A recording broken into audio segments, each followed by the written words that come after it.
In front of me is Xiaomi 13T Pro, and today I would like to show you how you can remove Google search bar from home screen.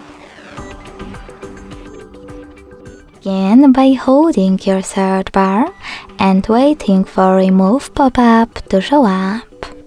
When it does, click on it. So when I do that, as you can see, my search bar is gone.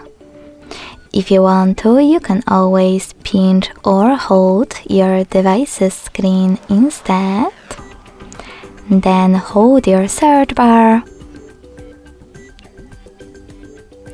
and drag it to this remove section at the top. Now let go and click on the check mark at the top right corner.